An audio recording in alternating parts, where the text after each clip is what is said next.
Back to follow-up segment tonight. After the View fiasco, we've been reporting a number of stories about Muslims all over the world involved in controversial situations. As you may know, I believe there is a Muslim problem in the world because some who practice Islam, some, are so intense they are ignoring civilized behavior. The latest is the blasphemy law in Pakistan. 45-year-old Asiya Bibi, a relief worker, got into a discussion with some Muslim people. During that discussion, Miss Bibi stuck up for Christianity and also questioned what the Prophet Mohammad had done for his people. Well, she's now under arrest, charged with blasphemy, and could be executed in Pakistan. Also in that country, a man who threw away a business card with the very common name of Mohammad on it has been arrested and charged with blasphemy. Just threw away the business card.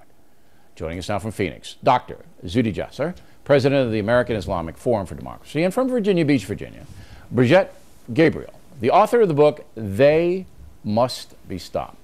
All right, they, I guess, what you define who they is. They must be stopped. Who's they, Ms. Gabriel?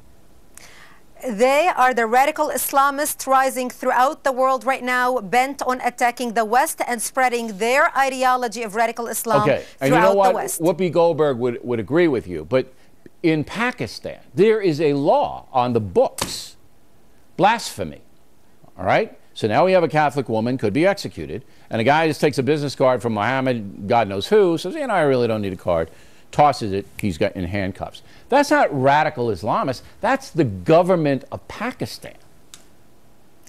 That is actually Sharia law, and these laws are put in practice in many Islamic countries around the world, and especially in the Middle East. And finally, the West is learning, Bill, about what Sharia law is all about. And it is not only happening in Pakistan, it is happening in Egypt. Look what's happening to the Copts in Egypt right now. So you're agreeing with me that there is a Muslim problem in the world. It's not, it's beyond a few guys in caves throwing hand grenades.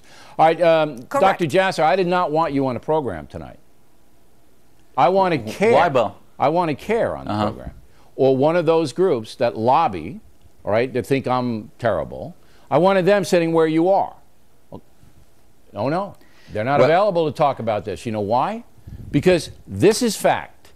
This is fact. Pakistan is an enormous country, very important to the United States. All right? It's a country that ostensibly is a democracy. They vote, all right, unlike Iran, which is a theocracy.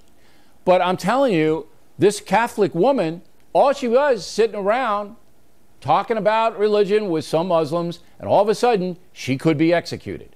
And you're telling me, what are you telling me? Tell me, doctor. Well, it's interesting. They don't want to be on because they don't know what to say. It exposes their duality, their hypocrisy of living in this country, but yet not adopting the Establishment Clause. On today's, thank you, Bill, for bringing the light of day to this issue, because on today's Bill of Rights anniversary, we see the antidote to political Islam. Terrorism, blasphemy laws, the imposition of Sharia law as shackles on populations, as it's done in the Islamic Republic of Pakistan, is the instrument for oppression and supremacism of one faith above the others. The only antidote to that is we need to develop from government, from media, from NGOs. It's not just these two cases, Bill. There's over 60 people on death row for blasphemy laws in Pakistan, over 500 arrested. The count goes on, and you can't just fix this one thing. We need to start to have an offensive strategy against political Islam, against Sharia and government, and not be embarrassed of our values as Americans that my Muslim family came here to cherish and try to reform. We're not going to convince the people of Pakistan. Is there any country, Ms. Gabriel, any Muslim country in the world that you can point to, maybe Morocco, okay, where the majority of the people in the country say, look, you know, we don't want this. We don't feel that this is positive for Islam. Is there anybody we can point to?